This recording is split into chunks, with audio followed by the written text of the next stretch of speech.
Shanti, Shanti, Shanti.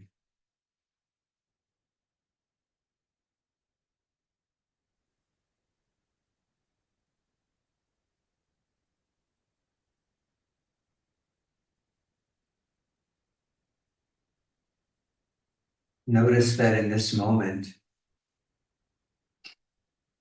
awareness is here.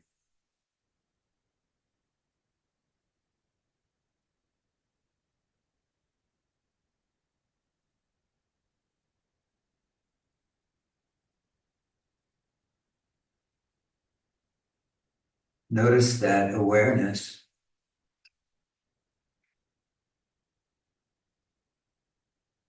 as presence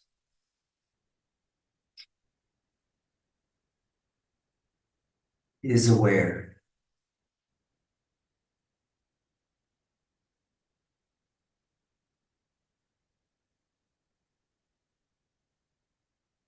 This is not something you do.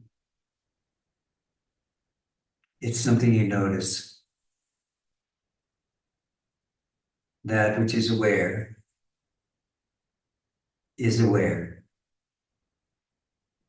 here and now.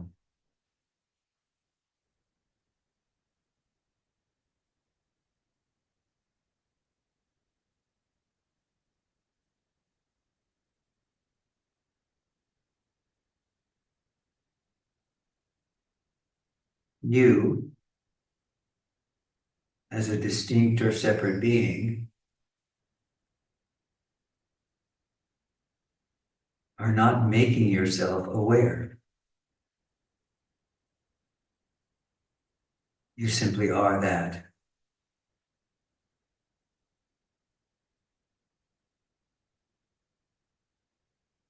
When you remain in the pristine state of awareness,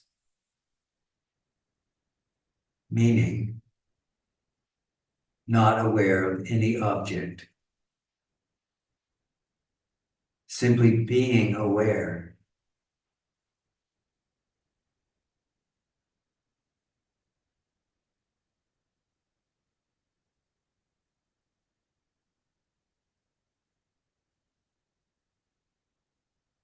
there's an immediate recognition that comes. That recognition is, I am.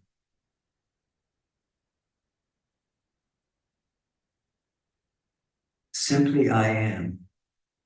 It's not followed by any object or any description or any definition. It's not followed by, I am old, I am young, I am male, I am female, I am straight, I am gay. It's not followed by, I am from this country or that country. It's not followed by, this is my job. I am a parent. I am not a parent. There's no label which is attached to I am when awareness is in the pristine state. So this is a very good gauge for us. As soon as we come from any mind state, from any object that we've been attracted to, or we've been drawn to, or we've needed to necessarily engage with in some way, as soon as we withdraw from that object and come back to this recognition, that which is aware is here now, then we are in the state of pristine awareness. That which we are at all times and under all conditions. That which we are before waking, dream, and deep sleep. That which is here before past, present, and future. This is pristine awareness. The prior state of conscious awareness, and contains within it no characteristics, and thus no definitions.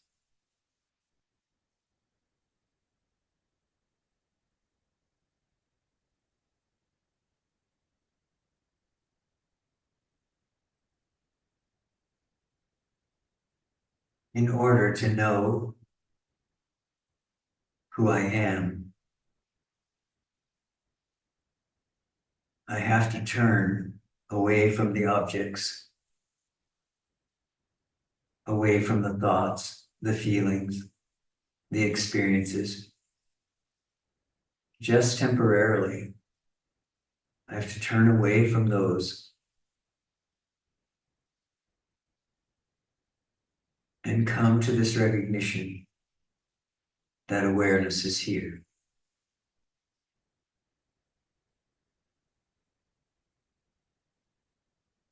Having done that, relax.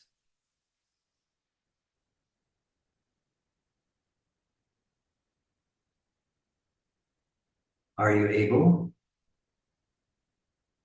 to simply be aware and relax?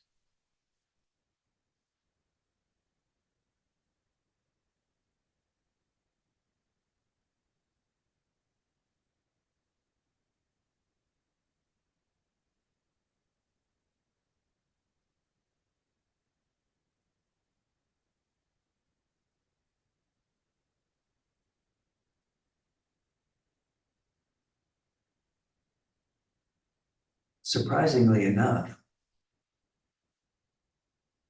once you recognize that which is aware is here now, and you rest as that, then you can give up your effort. Some of you won't like to hear this because you have a big investment in your effort. But you can give up your effort at that moment when the recognition that which is aware is here now and resting as being. Give up your effort. This is what resting means. So many times I say to people, okay, now rest. And their immediate response is, what am I supposed to be doing? Doing is not resting. Doing is doing. There's a place for that. But the recognition, that which is aware, is here now, is not that place.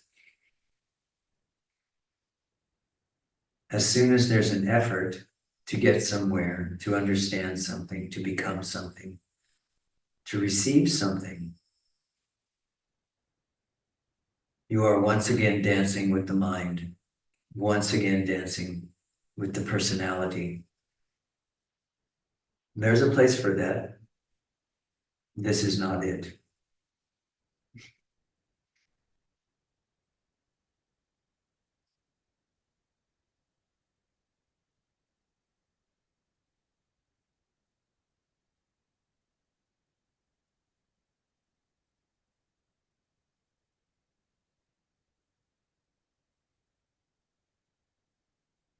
Are you aware?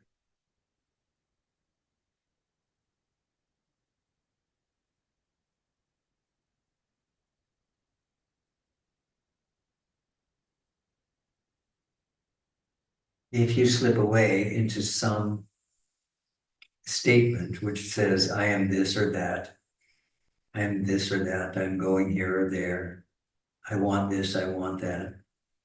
If you slip into that, simply ask yourself,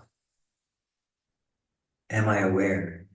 You cannot be aware of the thoughts in your mind, of the emotions, of the even of the sensations in your body, if you are fully engaged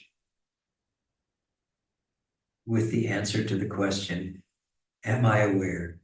And the answer is yes.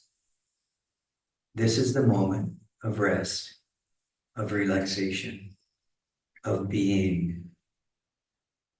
It's in this moment or this recognition that the possibility of grace can strike once and for all. and free you from the tendency to identify with whatever comes after I am. When you hold, not you, of course, but when attention is held in this space of that which is aware, is here now, that which is aware that it is aware, and you rest,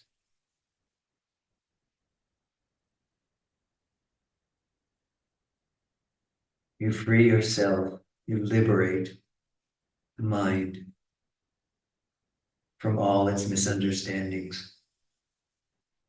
You are simply here in this momentary truth of your own existence.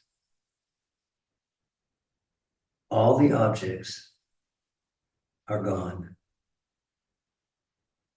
All that is here is pure subject. I am.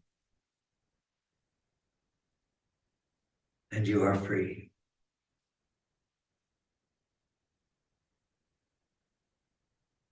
Doing this over and over, persistently and consistently, eventually you will settle completely. This settling has the quality of losing interest in all of the objects. Not losing interest in something that needs to be done or something that needs to be taken care of, but losing interest in the objects as a point of identification for the personality. I am this or that. Whatever activity I am engaged in says something about me. Whatever thoughts are in my mind says something about me. Whatever emotions are in my heart says something about me. Whether I am peaceful and calm at this moment, or I am upset, sad, grieving, experiencing loss, says something about me. When you are aware that their awareness is here, and that awareness is aware, all of that conversation in the mind, all of those objects lose their power.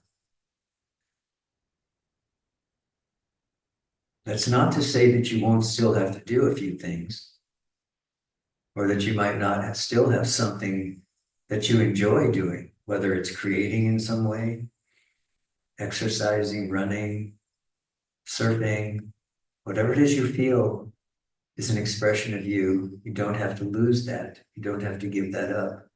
What's lost is not the living. What's lost is identification with the one who lives.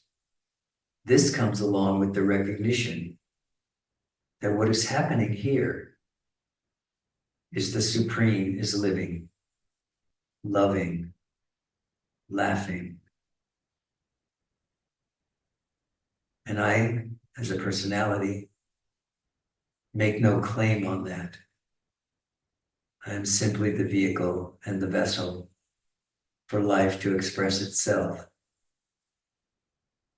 The surprising thing about this is that if you come to this place or this state, you have no idea where your life will go. If you make yourself the instrument of the Supreme, if you surrender, if you open your heart to whatever is here in your life, without attachment, without identification, you may be very, very surprised where life takes you. And I don't mean that it will cause you to move somewhere, although it may. For some of us, we had to move. But for others, it's just an opening into a fuller and richer life. But it's a life that's lived without ego, without identification, without me-ness, a life which is rich in understanding and devotion, in love and caring. Because there is nothing in this one to block that. There's no disagreement. There's no pushback.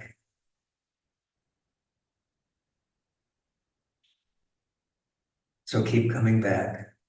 If you find yourself distracted in some way, identifying in some way with something in the body, mind, or world, remind yourself to come back, to notice that which is aware is here now. And rest in that moment of recognition.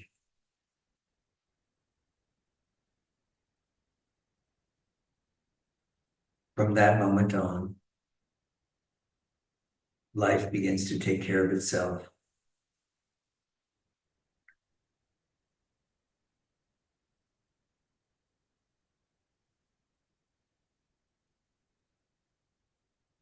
And at some point, when you stop quivering and shaking, you will notice that it is also taking care of you. This you that you thought you were, this body mind.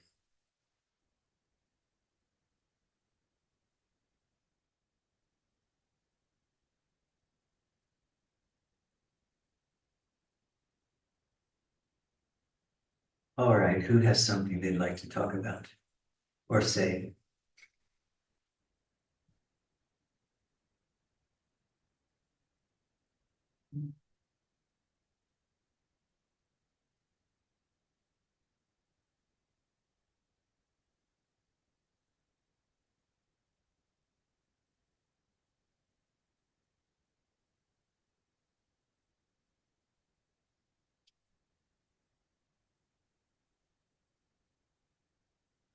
Aga, yes, please. Thank you, Rishiji.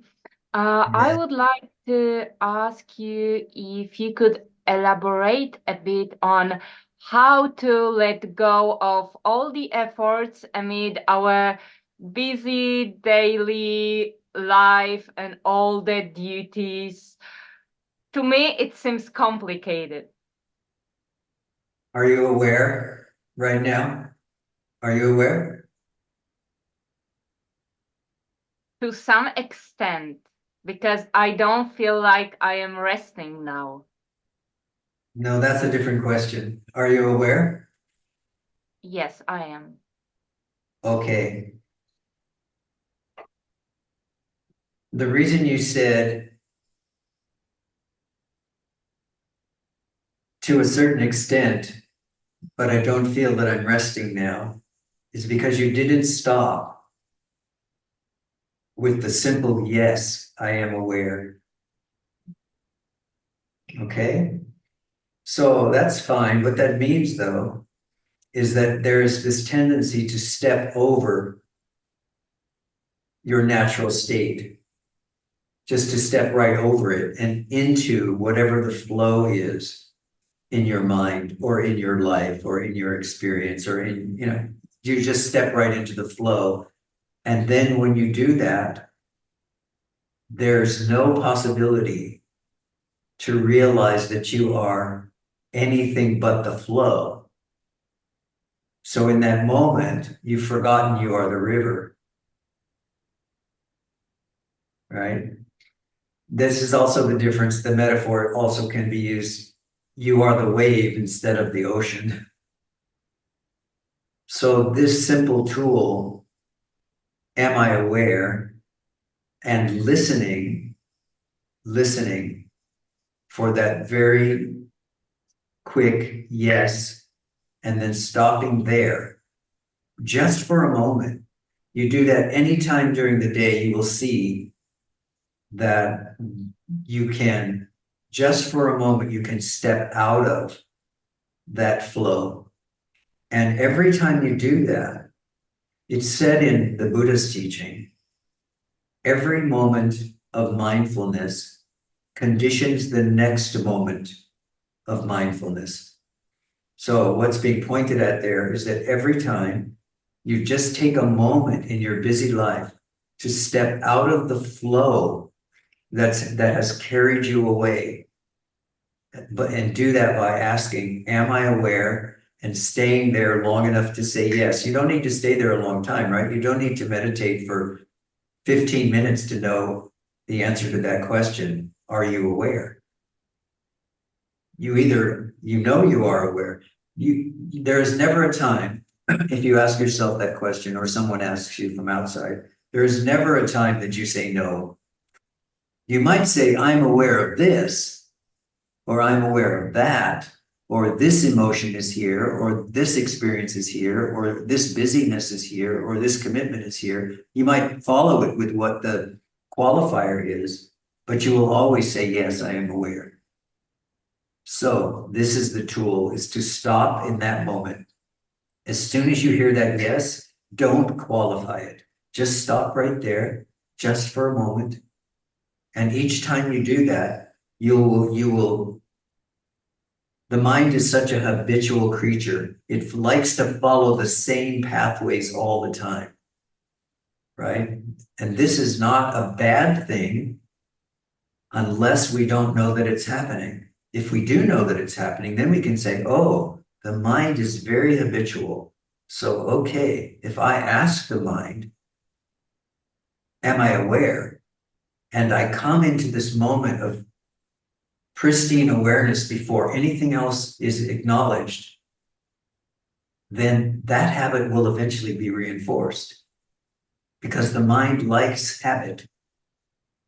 And it can be used either to reinforce confusion, chaos, sadness, disappointment, busyness. It can be used to reinforce anything, but it can also be used to reinforce awareness in the present moment. So that's what we're doing here.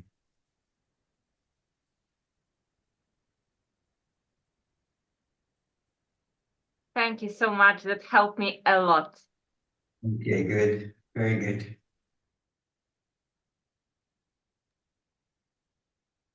Hello, Rishi. Hello.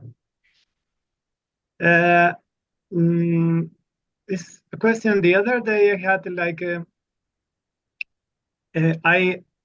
I practice a lot self-inquiry. And as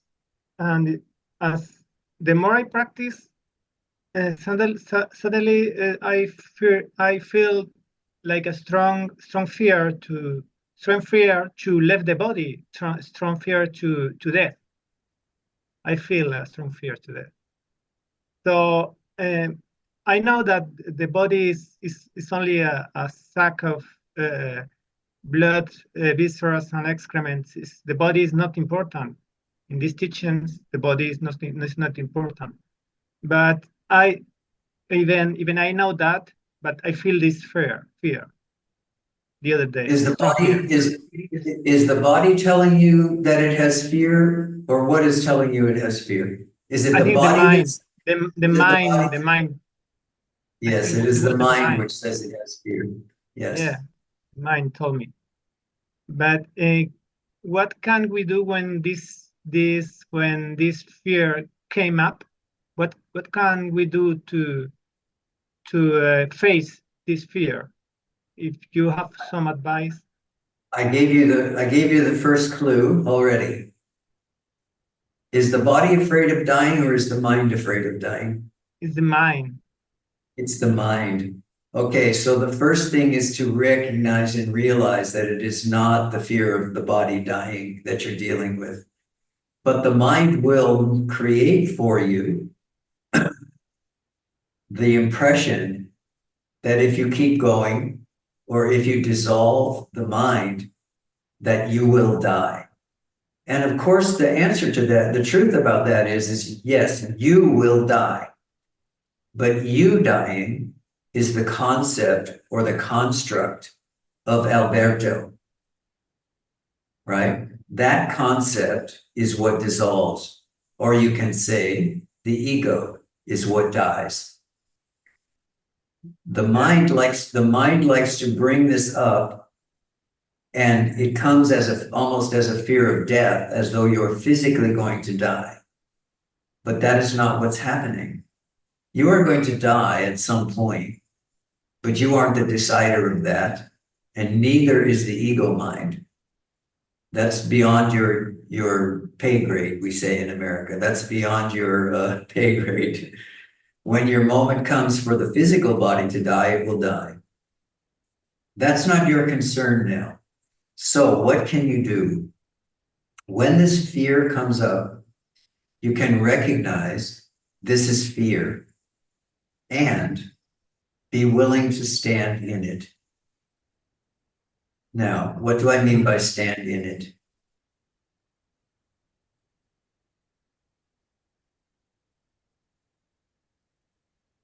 Do you know? Well, for those who might not know, when I say stand in it, what I'm referring to is this inner knowing you have that though fear is here, even the fear of dying physically, if you know that this is fear, you can know that this is a mental construct. It has a physical component. You can feel that fear in your heart. You can feel your breath almost stop. You can feel that as a moment. But the awareness, which knows that this is fear, which feels the sensations in the body, which feels the body quaking from fear, can remain still, looking and knowing this is fear. And by looking straight at that fear and remaining in that witnessing position, knowing this is fear, right? This is sadness, this is grief, whatever it is for you, knowing that, you wait there, observing it until it dissolves. Why do I say until it dissolves? Not until maybe it dissolves. Because all states, whether they are unpleasant, pleasant, or neutral, so whether they are fear or they are happiness, that is based on something outside of oneself, a good piece of chocolate. All those states that are coming and going have as their nature coming and going. So this fear, if you don't let it drive you into the corner of fear, if you simply observe it, if you watch it, if you stay with it, and this can take a great deal of strength, it can take a great deal of courage, but you can do it. If you are watching it and you are observing it and you are knowing this is fear and I am not this, I am the watcher of this fear, then what can happen is that in its own time, the fear can dissolve. Yeah. You mean like a witness, the witness of the fear? Yes. Mm. Yes. And the thing is, when this fear appears a lot of attachments, like, oh, if I die, what happened with my wife or with my son or with my dog or with my cat? All of this attachment appears. Like, but that's a separate question. That's a separate question. You know, I mean, that's just the human condition. We are all going to die. But what I'm trying to point out to you, Alberto, is that there's a deeper question that's also there. And if you put your attention on what am I going to do about my dog and what am I going to do about my wife and what am I going to do about my son, you are relating to the fear as though it is the actual death of the body that you are talking about. And that is a smokescreen. That is the mind saying, don't kill me. It's easier to be afraid of the body dying than it is to face the mind and say, I don't care if you die. You know, I want you to die. You know, it's okay. Don't worry. You know, this ego death masquerades as the death of the body. Now, having said that, each of us, you know, that has responsibilities, I mean, at some point in our life, we have to say, let me see, is my life insurance together? You know, we have to do those things, right? But that has nothing to do with us as a personality. It has nothing to do with us as a body, and it has nothing to do with us as a meditator or a spiritual seeker. So this sadhana that we're engaged in here is always to look underneath what's rising in the mind and look for the deeper question. And usually in this case, the deeper question is the death of the ego. That's what you may be pushing up against. So don't let the mind distract you with the details of how you're going to pay for your funeral. You understand what I'm saying? Yeah. That's really not the issue. If you have the rest of your life, even a little bit together. I mean, if you die tomorrow, it doesn't matter anyway. It's not your problem. So don't worry about it. Yeah. I mean, if you are really truly worried about your son and your wife and your house and all of that, please get your house in order. If you need to do that so that you can relax in your practice, so that you can relax in your meditation. Take care of those details. But look at what the deeper fear is. The deeper fear is destruction of the ego, dissolving of the ego self. And so that's what we're really talking about here. Yeah. And you must, the sadhana has to be that you are willing to stand in the fear until you feel your knees shaking, your mental knees are shaking, and you don't think you can survive this fear, and then suddenly it breaks and you do. There's a new insight, there's a new recognition that comes that you are beyond this limited body mind. I think the fear of death is like the mother of all the fears, and is the death of the ego. Death of the body.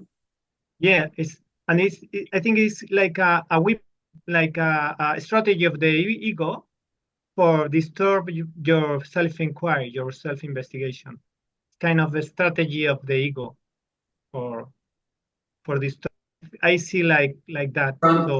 Okay. Look, from a psychological perspective, you may be right. The death of the body is the mother of all fears. But I am here to tell you that is not the mother of all fears. The mother of all fears is the dissolution of the ego, the personal sense of self. And when the personal sense of self is dissolved, the body remains. If you dissolve the fear of the death of the body, the only way to resolve that fear is by dissolving the ego and realizing that you are the eternal self. If you realize that you are the eternal self, what happens to the body makes absolutely no difference to you. Yeah, I know. I know at the intellectual level, but sometimes. Yeah, but I am literally trying to push you through this idea that the fear of the death of the body is the mother of all fears. No. Yeah. If there is a mother of all fears, it is the death of the ego. Of the ego, yeah, I know. And the interesting thing is that if you push through the death of the ego, you don't die. You die. But the body goes on as long as it goes on. Yeah. But it goes on without identification. And about the practice of self-inquiry, I am in these teachings from 2.5 years ago, more or less. It's not too much time, but I practice the self-inquiry like 2.5 years. And sometimes for me it's quite difficult because there are a lot of thoughts, and because the mind, the nature of the mind, and for me it's quite difficult. And I only get like a small turn, not too much. But my professor, my master here in Spain, told us when we are like discouraged because I can't make the safari, I have the man. I try once and I try twice, and I only get like a small turn. Our master here tell us that don't mind if you only get like a small turn, because if one step to the grace or to the self or to the Lord, the grace give like 1,000 steps to you. So is this true? So is this true that if you try and try, if you only get like a small step, but the grace feel that, and the grace give like 1,000 steps to you? Well, I don't know about 1,000 steps, but as I said before to the last person, if you ask the question, am I aware? And you say yes right away, that is one step. Yeah. And in the spiritual traditions of the East, of India, one step conditions the next step. So by doing this, asking this question, am I aware? Looking and responding yes. This is the space in which grace is going to eventually fall. So I'm in agreement with that. Yeah. Okay. So don't mind if we think that, I'm not capable of stay like only 1 second or 2 seconds in this state of aware of myself. Don't mind.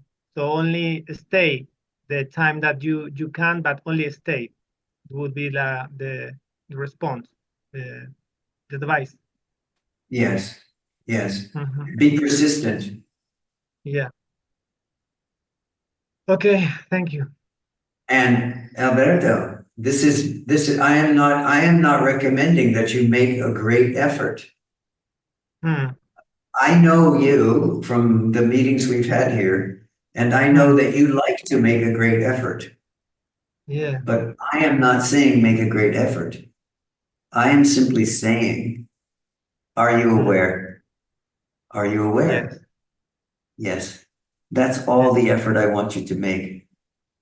Because that yes is the moment of pristine awareness or pristine consciousness. That yes comes from a very clear and very close in the heart place of knowing.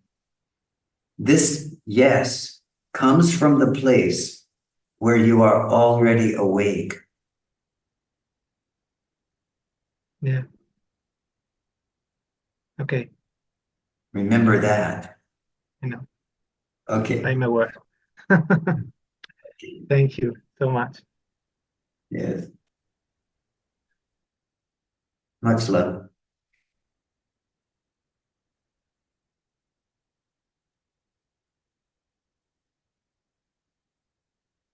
Who's next? Deepti. Okay. Deepti. Let me get you up here on the screen. Yeah. Okay. Namashivaya. Namaste. Thank you for your satsang.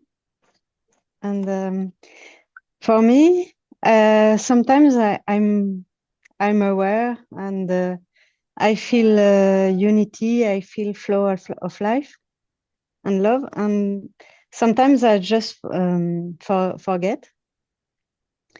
And it's like I have longing for unity, like longing for a boyfriend or love. And just you begin to speak, and it comes again so easily. But sometimes, too much times, I need somebody to remind me. Okay, I am here. Yes, thank you. But I would like you. I would like you were here always to Where remind else would me. I go? I'm always here. Yeah. I am here in your heart, so don't forget that. Please remember, I am here in your heart. That is what just brought you here, right? To this physical space. But, you know, I don't live here. I don't live here in Tiruvannamala and you live there. I live here in the heart.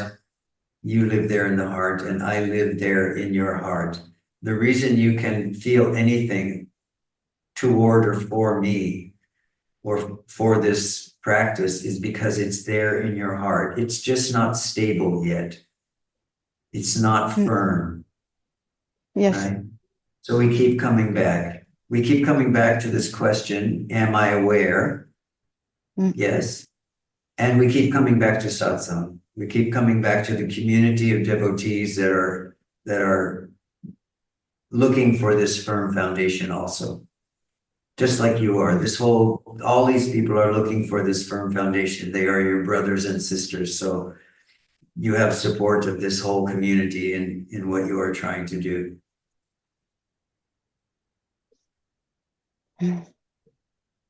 Okay. You're not alone in this. You never were, but I know sometimes you can feel that way. So just remember that what is really required is that you keep this longing in your heart and you keep going. Understand that you keep going. And how do I keep going? I keep going by asking myself throughout the day, throughout the week, am I aware? And if I notice that I was not aware a few minutes ago, it doesn't matter.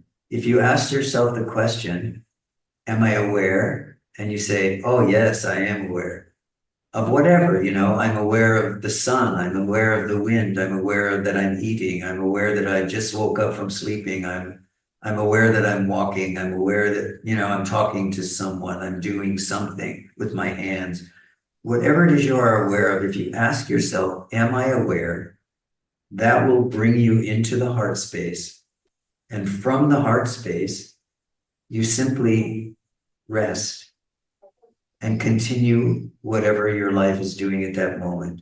And then if you feel like you've forgotten again, am I aware? Yes. As soon as you hear that yes,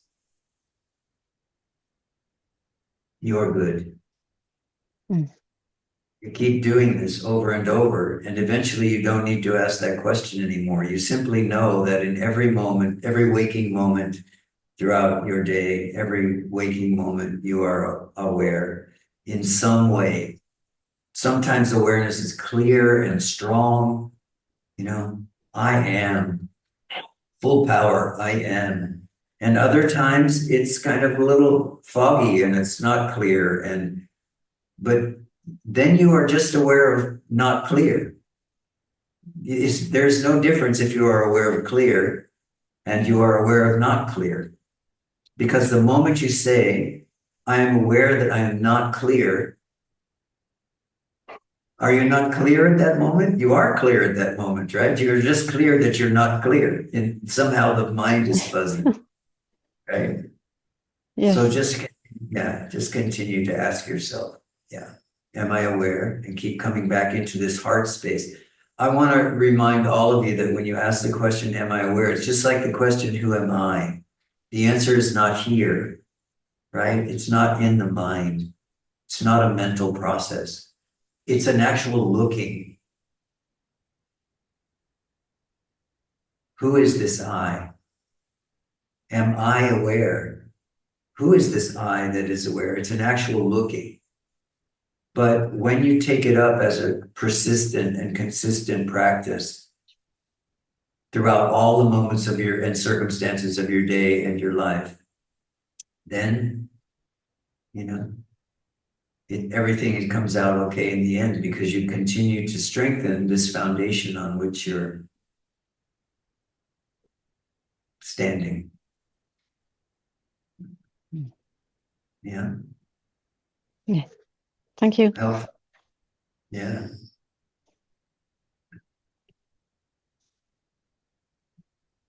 Remember the air outside the pot and the air inside the pot are the same.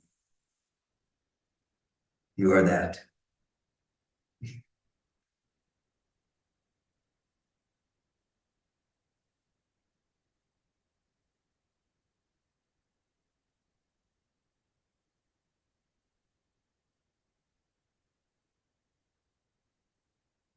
Leonardo.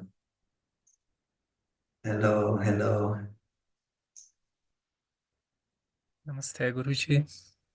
And Yeah, well, so your satsang came to my life like a few months ago, and just everything changed in the most beautiful and sweet way. You brought this beautiful sense of peace and love and space inside, and more stability and steadiness to my practice. So I will be forever grateful for that. Even after following some other teachers for quite some time, then something about you and your simplicity, something just clicked inside, and yeah, it's changed my life forever. I will be forever grateful. And almost then a few weeks later, this tremendous change in the physical manifestation of life just came. I moved to this new space with a lot of outer silence, a lot of green, which I love deeply. I've always been attracted to nature and the forest and the river and stuff. So, yeah. And now I don't know if this is also creating some kind of attachment or desire for me to be in constant contact with the mother. This is something that I have felt, I guess, my whole life. And I know because of your interest, some of your interviews that I watched, this was also kind of your experience at a certain point. So I guess my question is this desire for being in touch with the mother, is this just like a mental egoic desire, or is there a natural inclination in us to be in harmony and to be, or like to have this sort of natural environment around us? And is this also part of going back to a natural state? That's the question. Thank you. yeah, very good.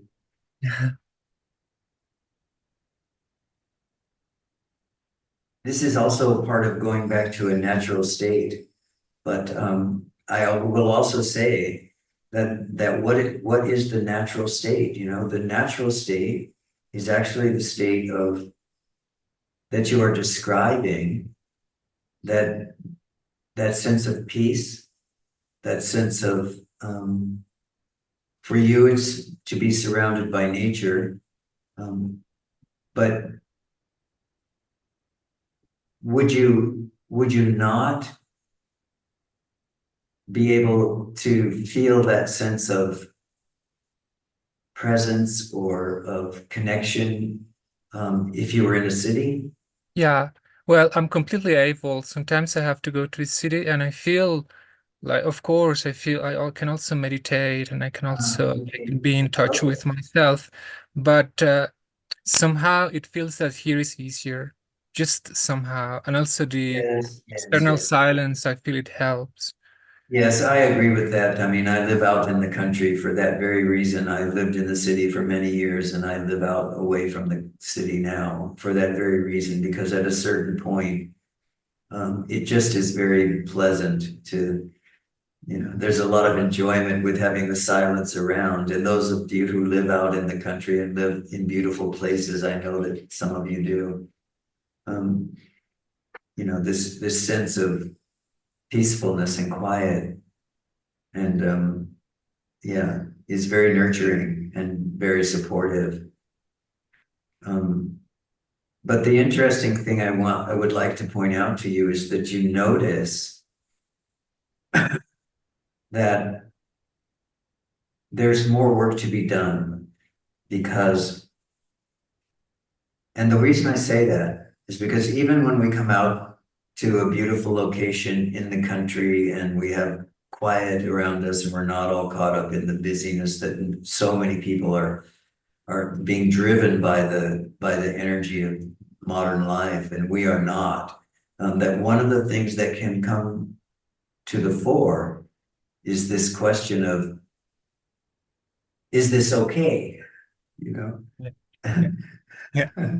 Is it okay for me to, you know? And the answer to that is yes. It's a reflection of what is what is needed in your experience right now. I mean, it didn't. What's happening in our experience in any given moment is not random. I think that's what I'm trying to say. It's not random. So if this is where you find yourself and you find yourself in this environment, then it's time to look at the mind when it says, is this okay? That I'm out here in the country and it's beautiful and it's quiet, you know, is this okay? Yes, absolutely. Let yourself sink into that quiet, the external quiet, let it sink into the internal quiet, because what it seems like could be happening, you have to ask yourself, is the external quiet has caused you to fall inside, and inside you are finding this doubt. Is this okay? Should I be doing this? Is this all right? Is this just another desire that's, you know, it's like when we come in any place, whether we are in the country or in the city or in any moment, when we come to peace, receive it. Just receive it. Don't question it. Don't doubt it. Just receive it.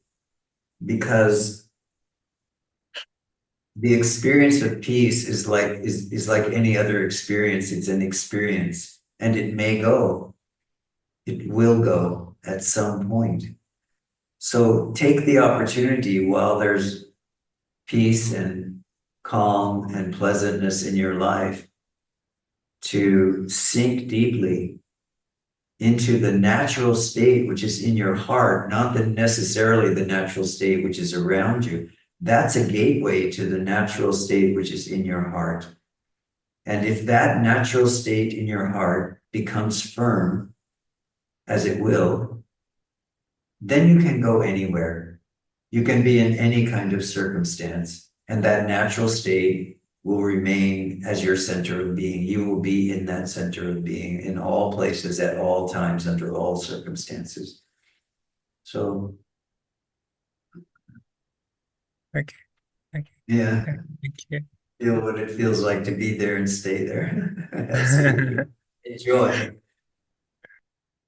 And don't let the mind trick you into thinking there's some problem. There's no problem. Okay.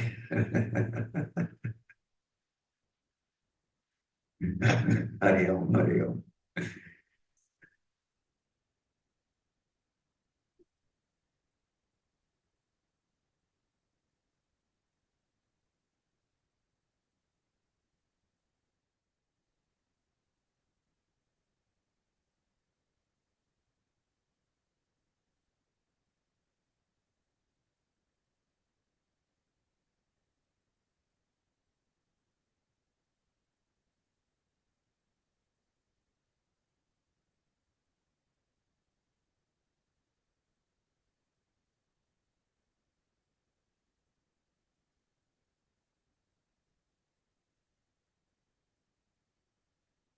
Hello, Nora.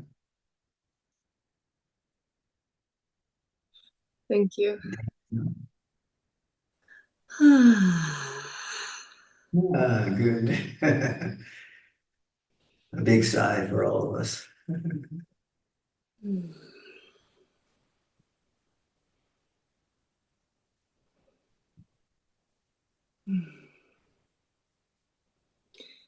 I'm having the experience of being uncomfortable in my present moment awareness.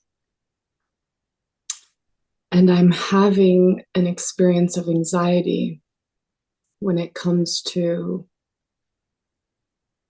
allowing my being to flow with my impulses.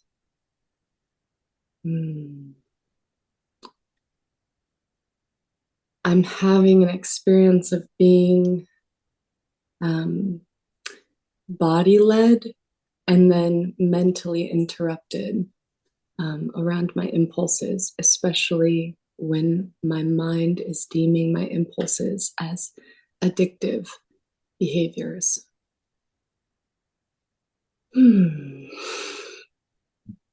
And perhaps my question is around addiction and the ideal protocol around how to, or the ideal protocol in order to liberate myself from my addictive impulses. What happens when you feel an addictive impulse?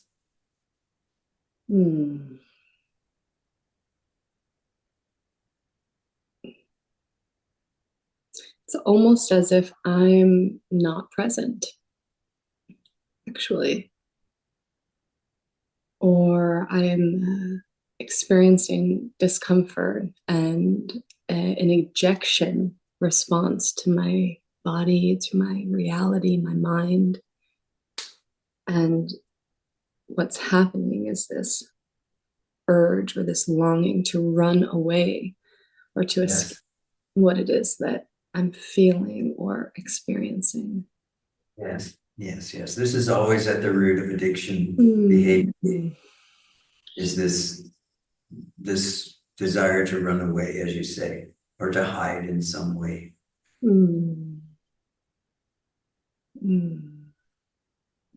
You are doing it right now.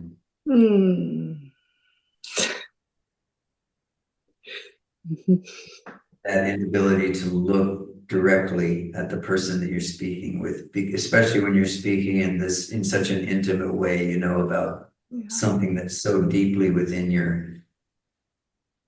so because to speak in the way that you're speaking now is very revealing, right? And so in some way what the mind tells you to do is, I can talk to you about this, but I can't look at you.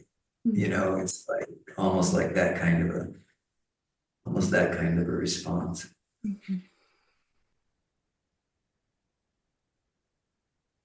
Which brings me really to what I want to say about this, and it's actually what I said earlier to Alberto about this fear of death that he was experiencing. In your case, it's like there's some deep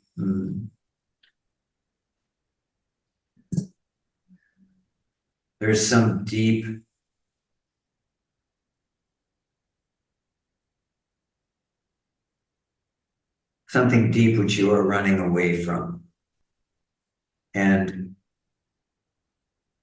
this is almost always what addictions of various types are about. So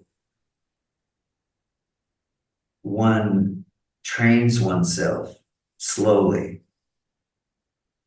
persistently, to stand in the discomfort. How do we do that? We do it by acknowledging that the discomfort, which is going to lead to the addictive behavior, but which you've already recognized, that first you feel the discomfort and then you disappear into the addictive behavior. In some way, it's coming. Is this true? Yes. That sounded like what you were saying. So understand that the addictive behavior is secondary to the running away from discomfort. The good news is that you have already identified that you see the discomfort, you feel the discomfort, you know it's there. Now what you need to do is learn not to close your eyes. This is what I mean by stand in it. So you do that by acknowledging this is the discomfort that comes before the addictive behavior. The addictive behavior is here to mask something else. You know this. Intellectually, you know it, right? That's here to mask something else. And what you are afraid of is what's being masked. So I'm here to tell you that you are strong enough to recognize the discomfort and recognize that's the gateway to the addictive behavior, but to stand in the discomfort and just kind of say, what do you want? What is it that you're trying to tell me? You know, what is it that is this fear that is underneath this discomfort? What is this? Without labeling it. Because as soon as you start labeling it, this is anxiety, this is that, this is addictive behavior number one, this is addictive behavior number two. You're already far into the story of that. If at any point you go into that any one of those stories, you can always pull yourself out by saying, am I aware? Yes. What am I aware of? I'm aware of discomfort. Okay, now I can stop here. I can stand here and I can be in this discomfort and I can ask the question, what is underneath this? So this requires a certain kind of fearlessness, doesn't it? Yeah, you will, but you know, all of the ways out of addiction require that kind of fearlessness. So you need to ask yourself, are you going to test your own fearlessness, your own strength early in the process of, oh, this is discomfort and this is the gateway to addiction? Are you going to do that early enough in the process that you, instead of going this way into addiction, you go this way into liberation? You see, addiction is not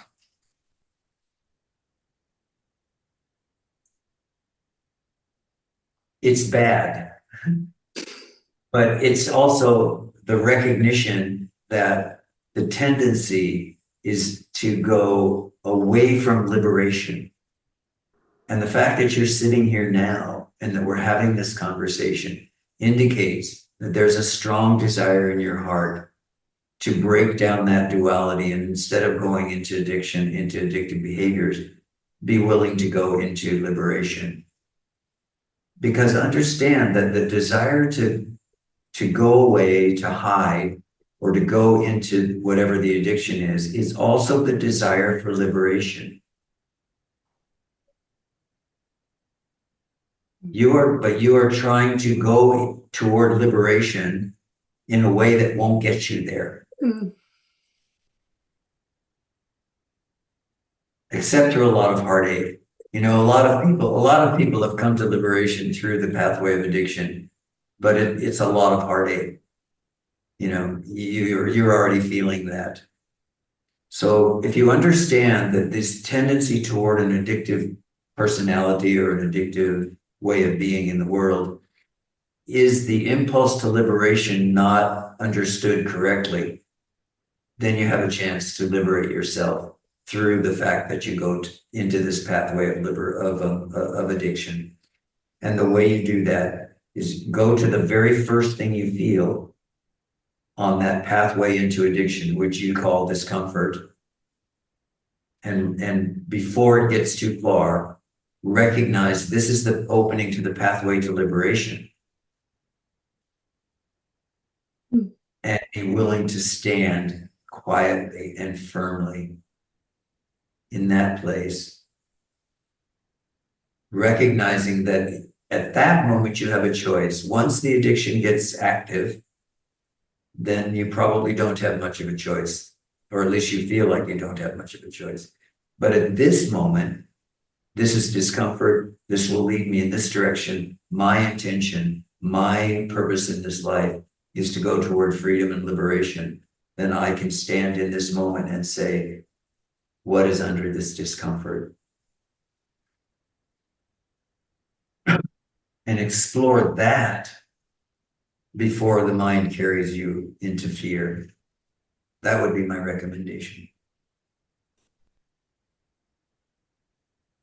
Do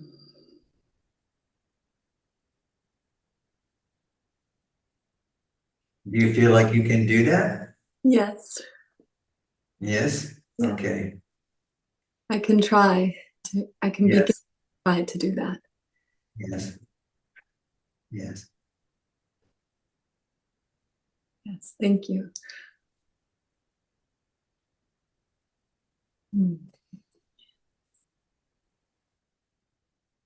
Keep your eyes open. Keep looking at the world. You're fine. All is well. Keep your eyes open. Stay aware.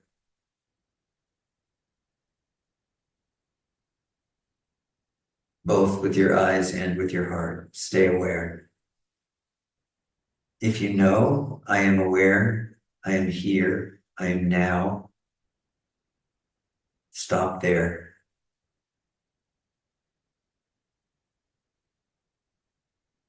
All is well.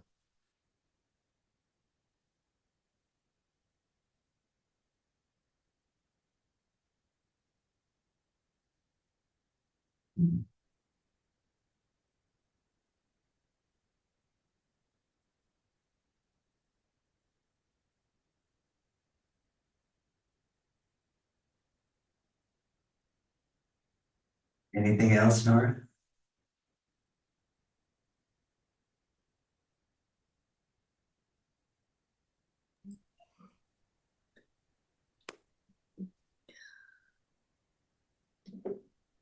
Yes.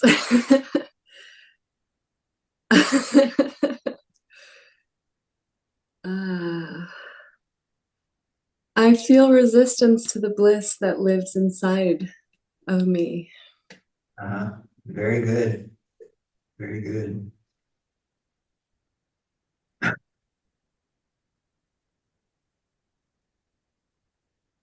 And who knows that?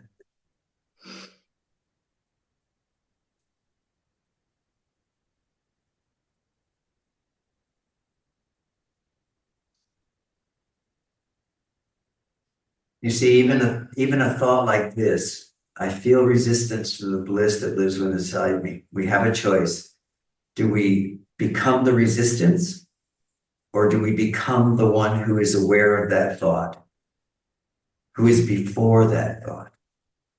This is the inquiry. This is sadhana in a very practical way. So I just encourage you. And I'm not saying this is easy. I can simply state it for you. To do it requires courage and persistence. Okay? I'm not saying it's easy, but it is understandable. So you are at an inflection point, it seems like, in your life. So whatever the mind is telling you, understand that that's the point of inflection.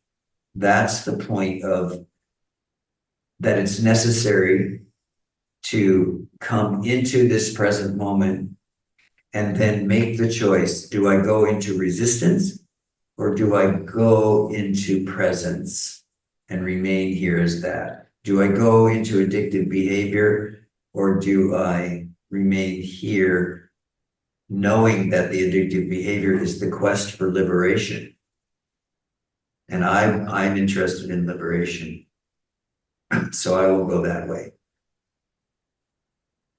So it's time to make, this is the way out for you. It's time to make those kinds of choices. And everyone who's come before you has had to make those kinds of choices. And sometimes we've succeeded, sometimes we've failed.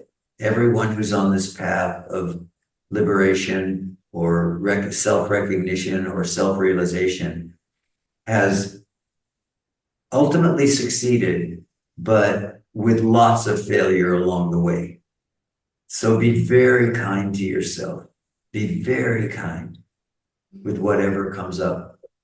And then know that you are standing always in that point where you get to choose, I go this way or I go that way, and you do the best you can with it.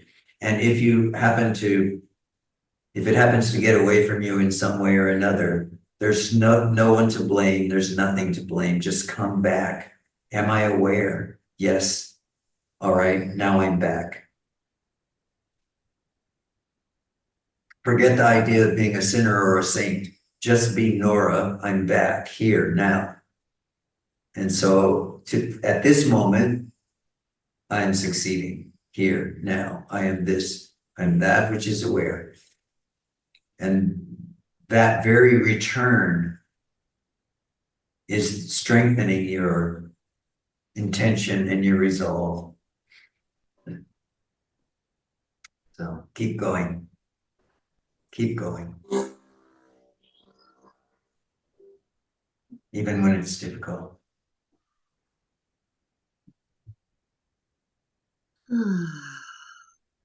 And maybe also consider something else. You said, I am resisting the bliss that, I also want to say, really?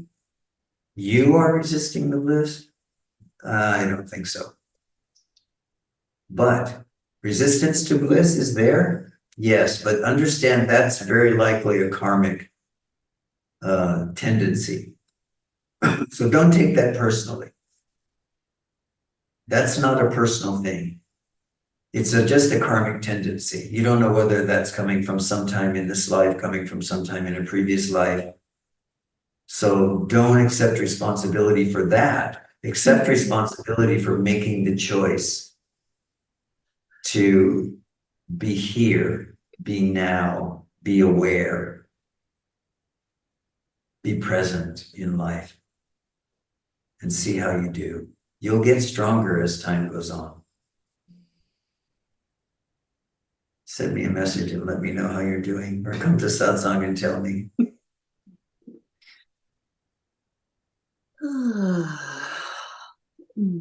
Namaste. Namaste.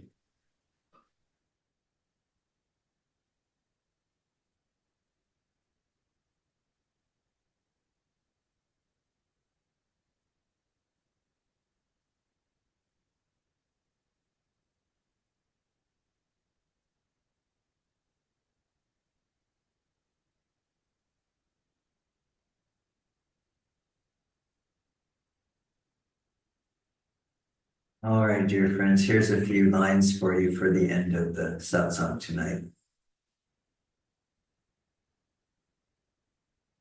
Awareness, clear and empty, here and now, liberates all phenomena, all objects in the mind.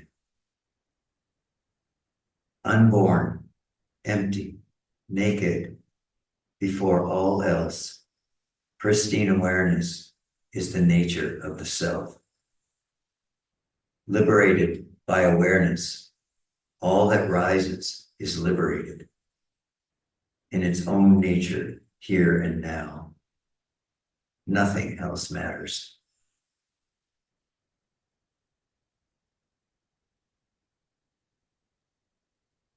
Keep going.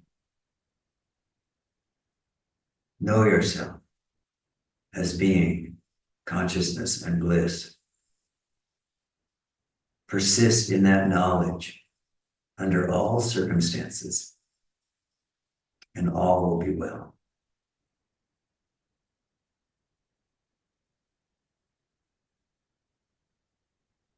Hari Om Tat Sat. Thank you all for coming tonight, today, whatever this is.